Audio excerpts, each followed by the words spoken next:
James, great to see you today. James, you are a performance and mindset coach helping professionals and small companies. We met initially a few months ago. It'd be May time, I think, in the Elite 10. I think it was May earlier this year. Yeah, it was, yeah. And your story resonated with me quite a bit. I really enjoyed seeing it, hence the reason I thought it'd be useful to sort of interview you in the group today. Thank you very much. I'll let you introduce yourself properly, so if you want to go ahead. Sure, no problem at all. Well, as you say, I work on performance and mindset. And the thing is that a lot of people, when they hear the word performance, they think, oh, that means that I'm going to have lots of eyes looking at me and I've got to do things in a certain way.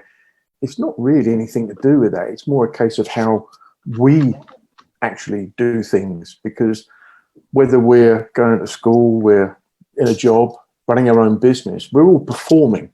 We're doing something because we want a result out of it. And the thing is that we go through life in a conditioned state, because a lot of the time we're not actually aware. We spend most of our time on autopilot, and we look at our results and we think, well, hang on a second, how do I actually change that result? When a lot of the time we don't really know it. And so all it is about is working on the mental side of how we look at things so that we can actually improve our performance, whether it's in our personal life or professional life, and in that respect. But it all comes down to what's between our ears. Yeah, that's true. I saw a post recently about, I think it's a common one we see a lot, about having 2 ears and 1 mouth so that we can listen twice as much as we speak, or something like that. I love that. Something I was by my daughter.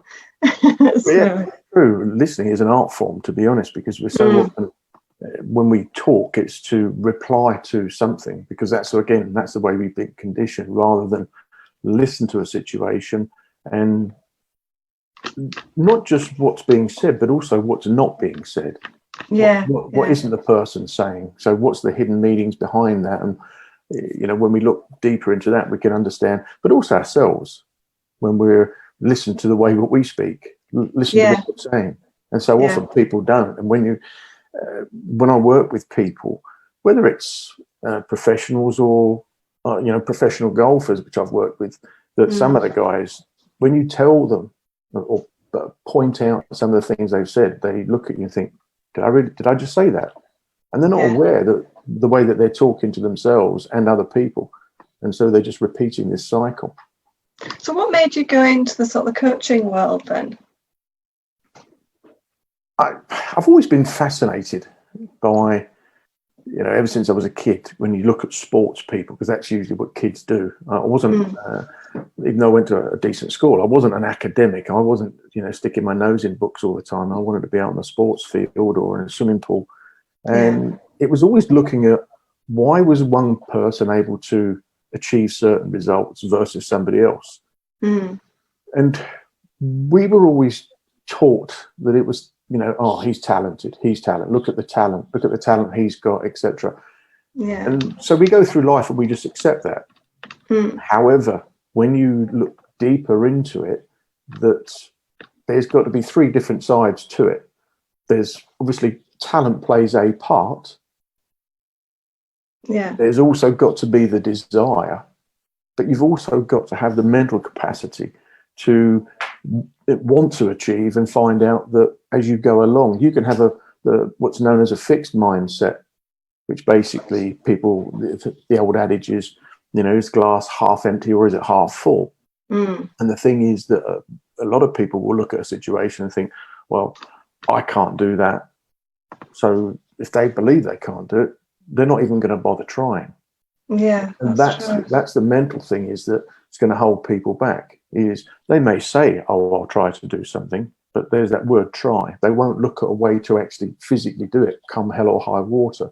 And that's the big difference. So going through my professional career, I found there was quite a number of inadequacies.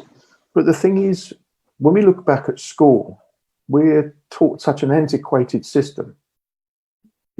I'm sure they still teach in schools today what happened in 1066, and William the Conqueror came over, and got shot in the eye with an arrow. And great, that's fantastic if you want to read about that sort of stuff. But how is that really physically going to help a child develop into an adult when they go out into the big wide world, unless you're going to go down the route of teaching other kids the same thing. You're just repeating the same process.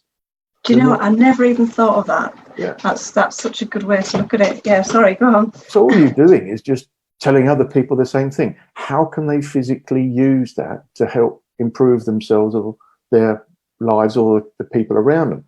And so when we look at the situation with our mind, that, well, how do we improve?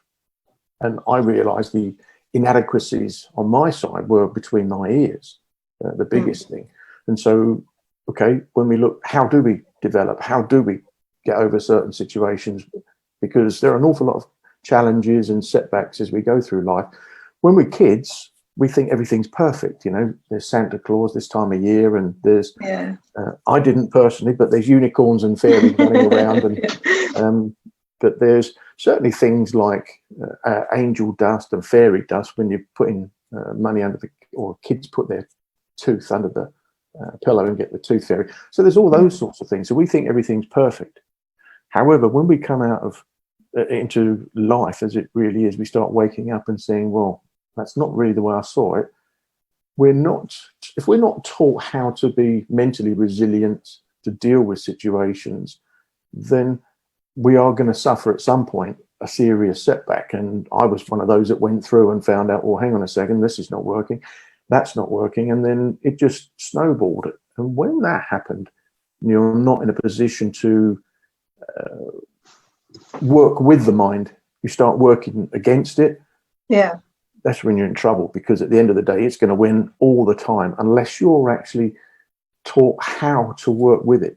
And that's the thing. It's no different than if you don't know how a car engine works. If you start going and then you lack the know-how, you're just going to mess things up. And that's the same thing with our minds. Going back to the analogy with 1066 and history lessons at school, that if you're taught that versus how to deal with things that you're really going to need, resilience, a mindset of finding out how to do things, then you're going to struggle. And so when I went through a series of challenges professionally, I didn't have anybody to turn to, because my father passed away at a relatively young age for me. I was in my early 20s. So I didn't have somebody I could go to and say, oh, the proverbials hit the fan. When I set up a company with a couple of other guys in my early 20s and realized that these guys were a lot more experienced. And when the challenges came, not just from a financial point of view, but it's decision making, which would then be financially and this sort of stuff, that realistically I was out of my depth because I hadn't learned from other people. Yeah.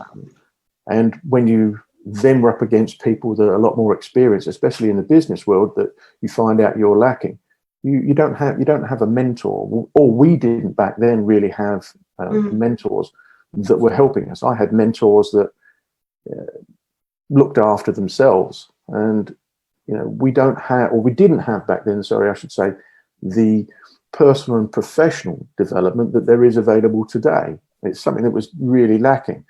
And so when I came through a lot of serious challenges professionally, and also myself, doubting myself as a professional, you get this thing inside where you say, well, going back to the original sport thing, well, how did that person do this?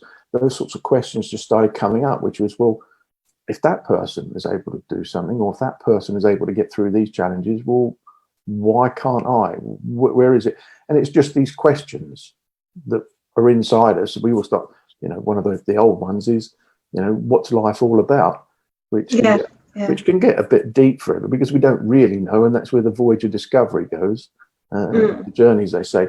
So it was about finding out when I'd made some, I suppose it was just a lack of awareness, decisions, and you make, okay, let's do that, and then find out, okay, well, that's not working, and things go wrong, that you've got to look at, well, how do I improve? How do I learn from those?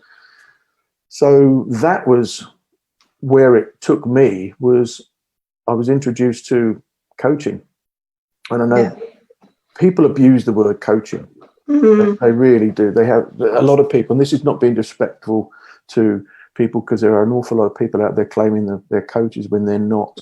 Coaching isn't telling people what to do, and that's what really interests me, which was when I came across it, somebody started asking me questions which, opened my eyes, thinking, well, hang on a second, well, I don't know the answer to that. And think, well, you will if you look deep enough and you start finding out. And that's the link with all these people, the sports people that I was referring to.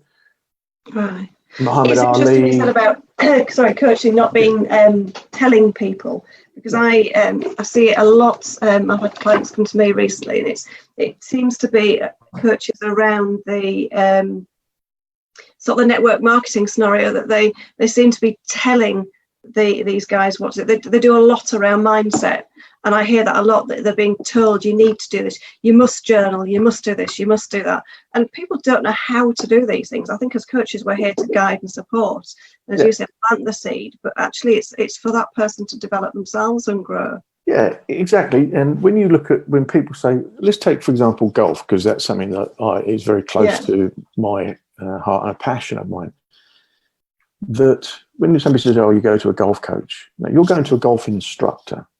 Yeah, a good golf coach will ask questions about how does a certain movement feel.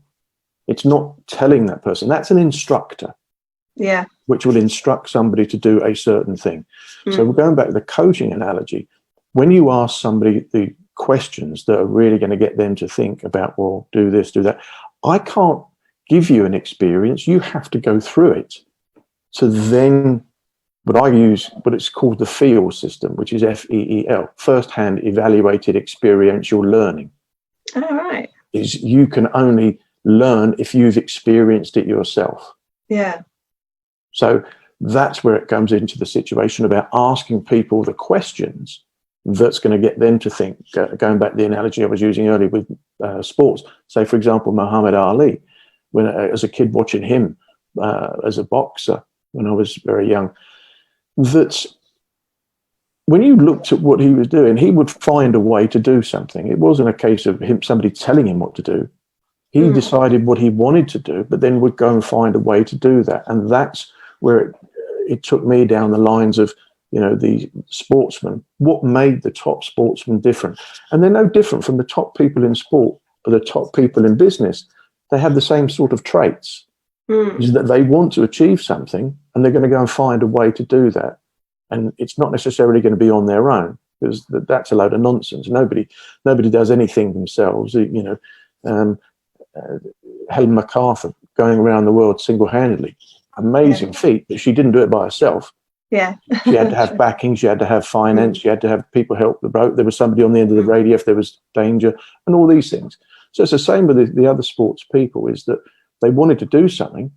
So how did they go about doing it? And that's what I, started delving into in a way. And I just thought, wow, why didn't I have this opportunity, or why wasn't I aware of this when I was in my 20s? Because to find out, as you just mentioned a moment ago with the coaching side, is we're, from a young age, we're told what to think. Yeah. And that's what a lot of these coaches you're talking about, MLM, do, or these people do. But we don't teach people how to think. There's a huge difference. And when you start teaching people how to think, young people, like you've got a daughter, you start empowering them to make decisions which you can't put a price on that, when they actually start asking questions and finding the answers themselves. That, hang on a second, there is that capacity within myself to achieve what I want. Yeah. But it's going to take time. It's going to take an awful lot of digging deep. There's a lot of things like resilience, grit, all these words that you can't actually see, but they're inside you. You have to find out where that all comes from. And we only get that if we're shown ways to do that and learn from other people. Actually, when I saw you do your talk in Maidstone, Georgia was with me. She actually listened to you and listened to what you had to say. And it's interesting what you're saying, because she was just on the verge of sort of deciding uni and things. It was she'd sort of made a switch to college, but actually what you said about the learning and opening your mind, I know it influenced her as well. Which is great, because at the end of the day, all you want to do is pass on some of the knowledge that you've got about how to do certain things. And it's something that, you know, as I said, I didn't have my father there to guide me in important time of my life in my 20s. So it would have been fantastic to have that learning. And now it's just a bit, I'm in a position where I'm actually learning more than when I was actually at school. And it's just, the more you learn, the more you actually want to satisfy this need inside. Well, hang on, how does that work? And all these sorts of things. And then it puts us in a position to building, you know, as you work on confidence, is to building confidence about certain things, and you're not scared of things. As we go through, we find out too often that fears hold us back, and it's a load of nonsense, really. There's only a couple of fears that we're born with, but we have all these other fears, which some of them are good, obviously, because we don't want to, our brains and our minds are there to stop us from getting into danger and pain. That's something funny enough. I had a conversation yesterday, and that's one of the things it was one of my daughter's friends, and she was getting worried about doing something. And I said, are you actually worried, or are you, because she was saying, maybe I'm feeling, is it anxiety? And I said, have you thought it might be excitement? It's actually, you're quite excited about what you're actually about to do, as opposed to being anxious about it. And she just said, oh, maybe I am. People tend to forget that we naturally have these feelings, and there's so much out there about stress and things at the moment that we forget that some of these feelings are natural feelings, that it's not anxiety, it actually is something like excitement. You can use it 100%, and that's the big difference. That I'm glad you've brought that up. That's the big difference that the top performers actually use, is they don't look at a problem, inverted commas, that somebody else will look as a problem. They look at it as a challenge. And so when they're about to go out and do something, whether it's go and stand on stage, which a lot of people don't want to do, stand and speak in front of people, is turn that round and look at it as a challenge, but also is it excitement? Because we're producing the very same chemicals that run through the body, adrenaline. But it's how we handle that adrenaline that makes the difference, and how perception. Are we perceiving something as, it's fear, or are we looking at this, hang on a second, this is excitement? And when you can actually start changing that, again, it's all going to happen here. But unless we know how to do that, we're just going to keep doing that same thing, that loop that I mentioned earlier, and do the same thing that we've been conditioned to think, oh, it's fear, oh, it's scared. And so we become so attuned to doing that it's run subconsciously. We're not actually aware. So the body will follow what the mind is telling it to do.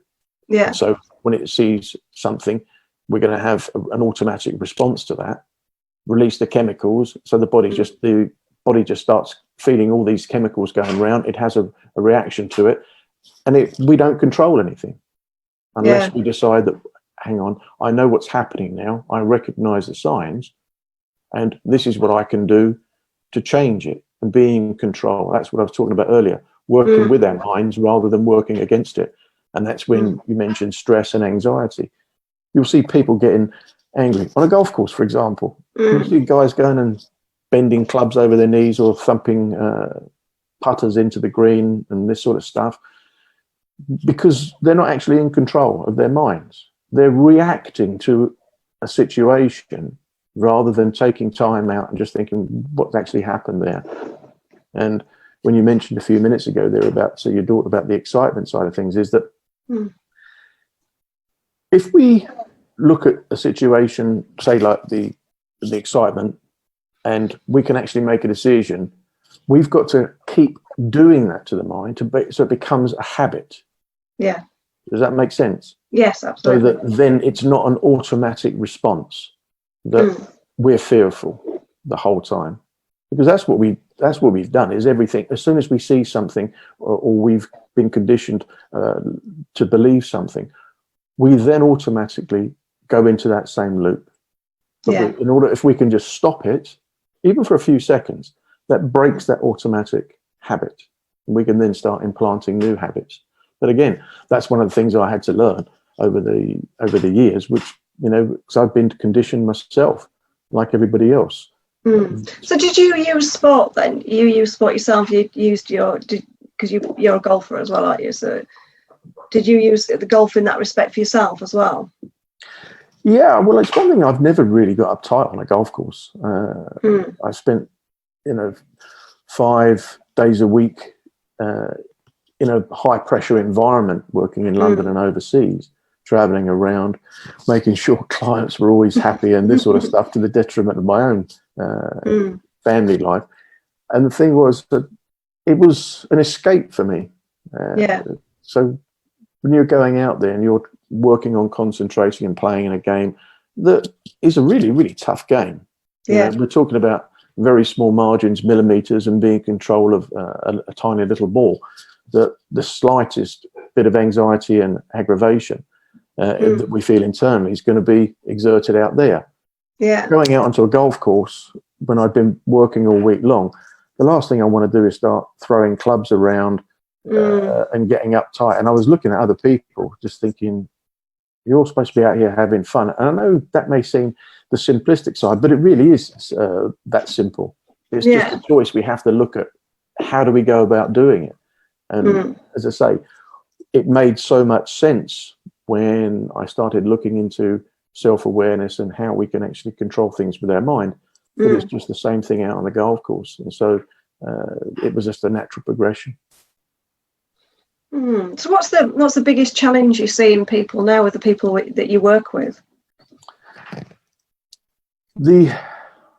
It's the conditioning that we all go through, as I say, because the main part of our learning, if I explain conditioning, what I mean is that when we're born, we don't really have any beliefs. We're an empty vessel, as it were. You mentioned it's an empty bowl. So as we go through life, up to the age of 7 is the real target time that we take on all these beliefs and things from other people. When you hear about somebody says something, don't go near that dog, he's going to bite. So when a kid's 4 years old, the kid doesn't know the dog's going to bite and is dangerous. So we tell that to the child, so the child takes that on. So it starts thinking, all dogs are bad. And it's things like that. We don't have all these fears and these sorts of things. And as we go through, by the time of 7, people say, they're like little sponges. They're absolutely right. We are sponges. And we're taking things in, even when we don't realize it, which is why, advertising is so powerful with the tunes of certain hamburger joints. Well, if you just keep playing that, guess what people want? And when they hear that at a certain time, it's just programming. That's the conditioning we're talking about. So, we get conditioned to behave the way we do. And that's the real thing, is that so many people are conditioned, programmed, whatever you want to do it, no different than a computer, the laptop you're working on now. It's the software in here that we've been conditioned to believe certain things. And the big ones are self-esteem and that we're not good enough. And it doesn't matter. I was reading, it was only yesterday, I was reading a short article about Michael Owen, the footballer's new book. And he went through a period when he was 31 like that, but it started younger than that, because he said, I peaked in his prime in football career was when he was 19 years of age. Wow. He just finished playing in the World Cup, and he was playing the best football of his career, paid, highly paid young man, had everything going for him. And so by the time he was 31, he was on his way out. And he started thinking, hang on a second, what is my life all about? I'm at 31 and he started having all these self doubts, insecurity. And so you think about, hang on, this is a guy who's played in World Cup football, a multi-millionaire, and you name it, proverbial, success, as it were. Yeah. That if because their careers are so short-lived, aren't they? It's quite damaging on the mind. Well, it is. As I say, by his early 30s, he knew he was on his way out. So he was actually looking upon himself as, doubting his own self-worth. So do you look at the situation and people think, oh, because that person's got all these things, it's all be perfect, that we believe everything is down to material things. But in his case, my case, and lots of other people's case, it's not that. It's really what's between our ears. It's these beliefs, these thoughts, which is why we have so many people in this day and age in the workforce, and not in the workforce, that struggle with their mental states and stuff. It's a big issue with anxiety and stress at work. It's a huge topic in this day and age, because it's so true, is that people are struggling with that more than almost anything else. Yeah, absolutely. So it's the big thing is self-worth and self-esteem. That's the big problem, because of the beliefs that we've taken on. And the higher up the chain you go, the more pressure and expectation there is. Whether it's Michael Owen or the CEO of a company. Once you start hitting those things, I think I can't remember the name of it, but I think imposter syndrome, people like to call it these days. I think that's the in phrase, as it were. It's just insecurity at the end of the day. Is that, am I really this person? Am I really that? And unless we're aware of these situations, as I said, and we can recognize them, we can't do anything about it. So we then just become a victim of our environment and our own thoughts and beliefs. And in order for us to actually do something about it, we've got to know how to control it. And work with it. So how do you work with people then? How do you approach these things?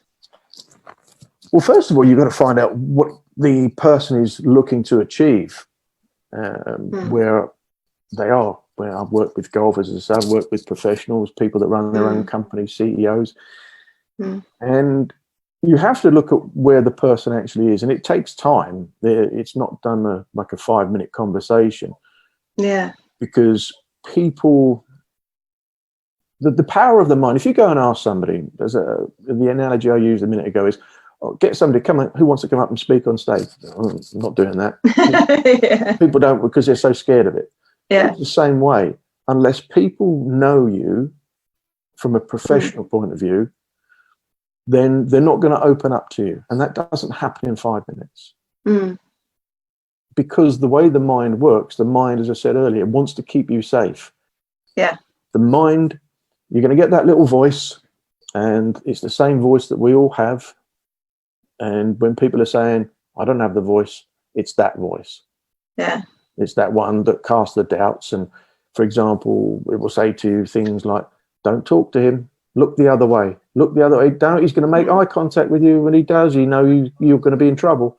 It's that sort of stuff that goes on.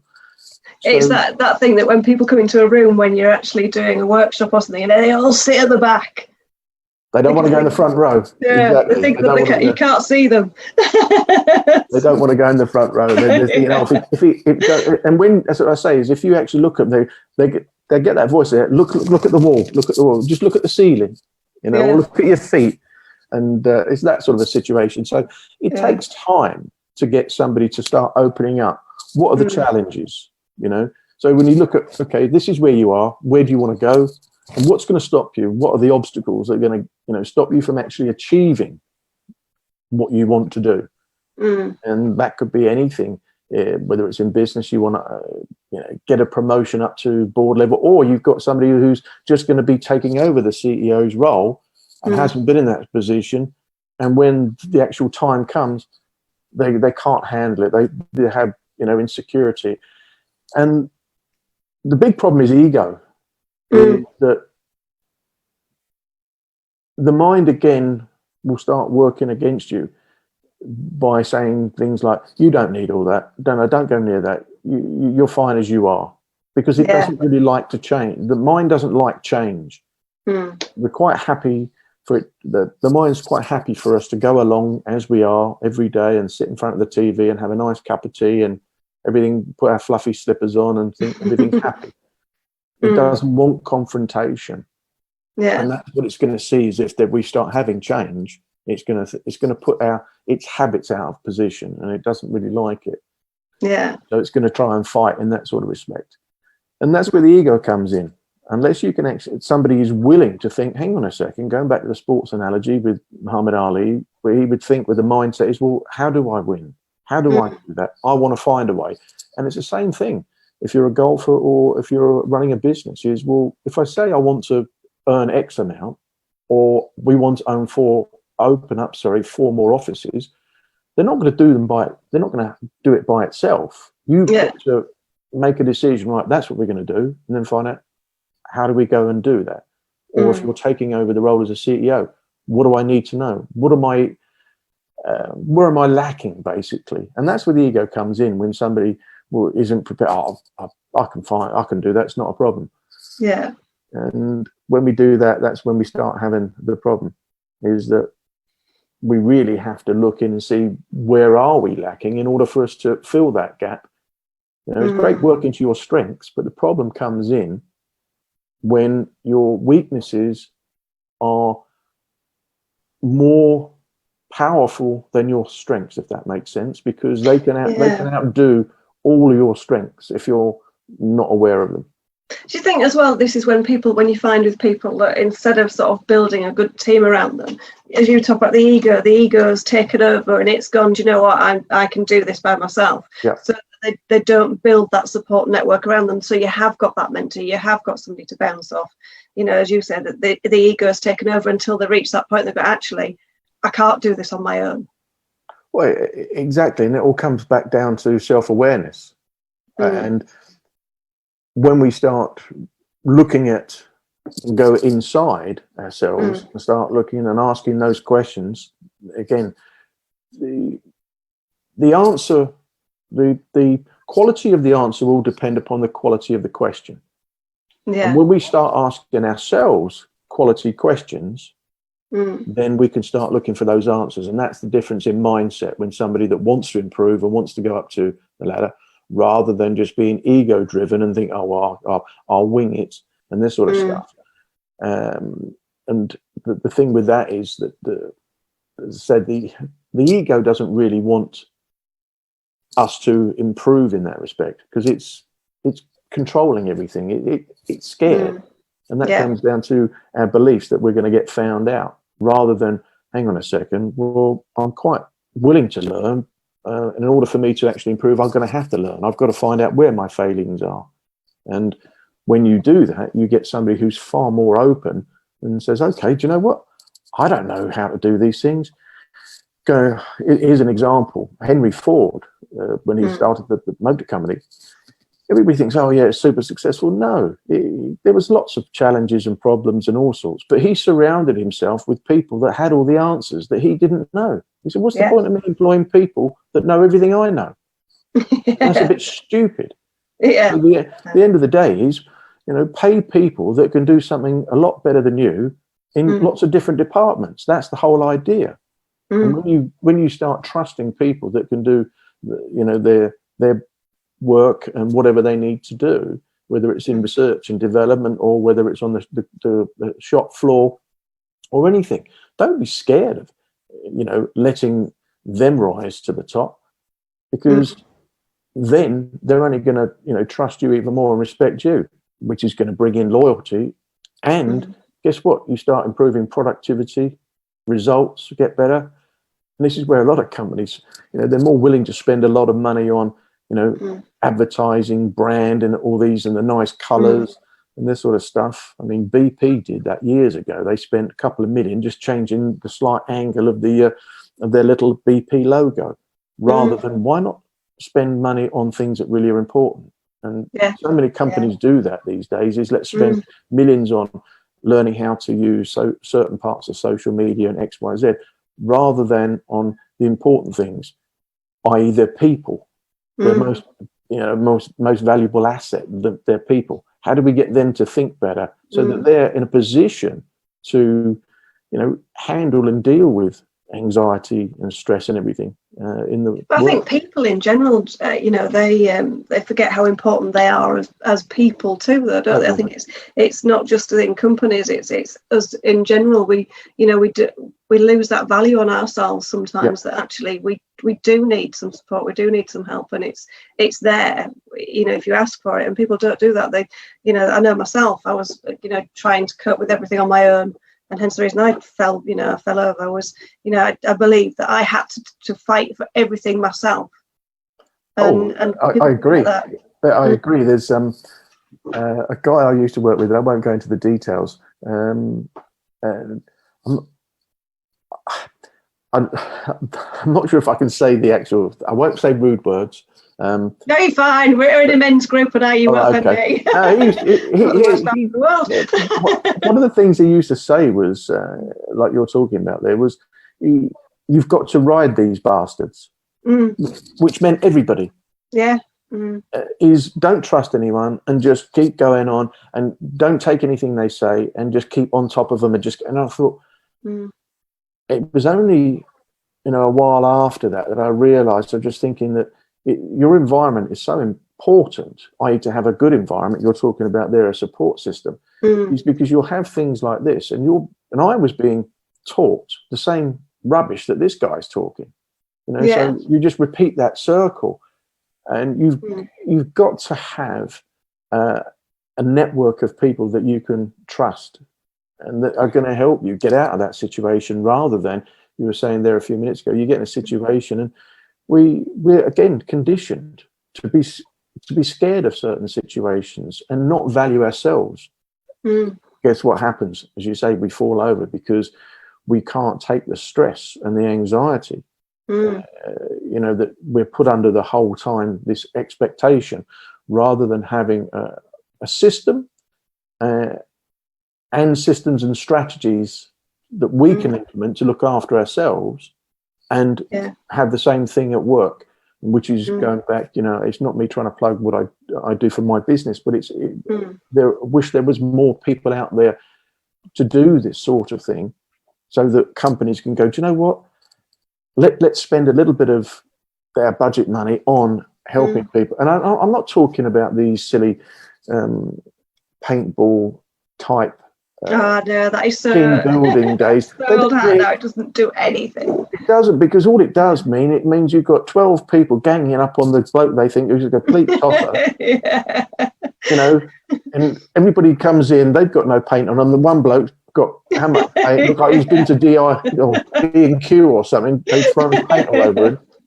And then they get in the bar, they get pissed, and all you get is a load of people bitching and moaning about the accounts manager or whoever else, and they come back, and on Monday they all get round. Wasn't that a great team building? And everyone's looking, right. Yeah, no. I know. I've been to so many of those in my corporate days, and I used to dread them because you get nothing. You don't interact with people at all, as you say. You see the strong and the weaker element within a team, because it's people that maybe are a little bit shy and won't stand up. It doesn't encourage them to stand up at all. All it does is encourages that strong element to go bosh with everybody else. Well, exactly. And you just said something there, which is, I've had so many over the years, and I dreaded them. And I guarantee you that if they had asked who enjoyed it and all this sort of stuff, I would say 99.9% of the time people would lie and say, yeah, they were great. Yeah, absolutely. How many times did people would get together and turn around and say, do you know what, this is bullshit, guys? Can we do it a different way? Or can we do something else that's actually going to be of benefit to us, that's going to help us, rather than having some jolly for a day or 2 days that doesn't really help? And companies do that sort of thing because usually it's a way that they could be seen to be doing something, and also they can show their shareholders, oh, look, by the way, we've spent X amount on this, rather than finding out how to really help develop the leaders inside the organizations of how to deal with people. That's a skill that we're not really taught, is dealing with other people and communicating in an effective way. so that you actually start getting them to live into their potential. It's as simple as that. Yeah. You know, people don't feel comfortable because of that sort of a situation. Yeah, no, absolutely. And one of the things I teach, you know, when I do workshops, is one of the things I sort of ask everybody is, have you had a shower today? And they look at me as if I'm nuts. And I said, well, I've had a shower. Have you had a shower? And the sort of, again, it's that the room just goes quiet. And so, well, what I'm actually saying is we're all the same. Yeah. We all do the same things. You'll have been to the toilet this morning. You'll have had a shower. You'll have had a coffee. We are no different. That guy over there isn't up here. He's the same as you. So, right, let's get on a level and start talking. Yeah, exactly. That's where people start getting, you know, scared, as you're putting there, is that they think of this person as, oh, up here, better them, and all the rest of it. Again, because we've been told, oh, that this person has that, so he has to be better and all the rest of it. It's not. It's just a way of perception, which sometimes we get the wrong perception of situations rather than let's all get it down as laid out, as you've said there. So, yeah. There's some things that need changing, and hopefully we're helping to do that, because I think we need more people to be aware of how they can actually work with this here than they are at the moment. Oh, absolutely. And it's one of the biggest things in my career that I've learned is that, you know, your mind comes first, that you need to look after your mind. You know, yes, we need to look after our bodies, we need to be healthy, but your mind needs to be healthy too. And the only way you'll do that is by learning and giving yourself that time. You can't do anything without your mind, either your conscious or your subconscious mind. And the more you work with both of them, then the better results you're going to get. It's as simple as that. And that's where majority of people don't realize. Then they say, oh, I'm going to go and do such and such. Well, you can't decide to go and do that without your mind doing that. Yeah. Even if it's a subconscious mind, that will go back into the habits. So if you want to change your results, you've got to change the way you think. And change the way you think, you have to change what happens and use the feedback, the field, as I said earlier, so that you can actually think, you know, oh, look at the results I've got, and use the feedback. And we shouldn't be frightened of situations to learn from feedback. But again, no, and I think as well, it's about using, you know, what we said about fear earlier, about using the fear, if you do fail at something, use it as a learning opportunity, not as, you know, something that it's, oh my God, it's the worst thing that's ever happened to me. Or what did you learn from it? What can you take from it? Well, absolutely right. And, you know, the nature of the talk that I gave, and I still do, I've got one coming up in January, on exactly the same thing. It's a shorter version, why people fail. It's very simple why people fail. And, you know, it's not a clever answer, is they stop doing the thing. But it's the reason behind that, is why do they stop doing that thing? And it all comes back to these things we're talking about. The way we've been conditioned, programmed, is that because it's not in this day and age of microwave results, we don't get it right the first time. We're led to believe and told that we're failures. Going back to Michael Owen, you know, as successful he is, that, you know, oh, his self-esteem was going down because he was finishing football at 31 and all these sorts of things. So imagine what it's like with somebody that hasn't had that level of success in his life.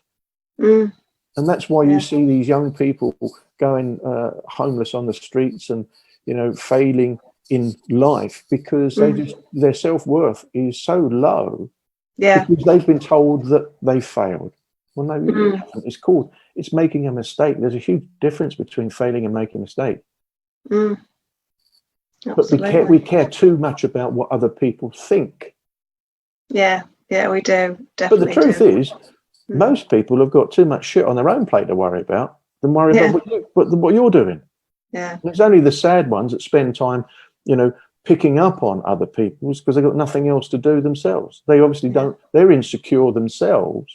So they sit on Facebook or whatever other social media platforms or go to football grounds and abuse other people, rather than actually finding out, do you know what? How can I help other people? How can I improve? Instead of just being, you know, a twat. To put it bluntly. Oh, sorry. You said we're in a group of guys. I can. We are. Does that all make sense? Me, James, don't worry.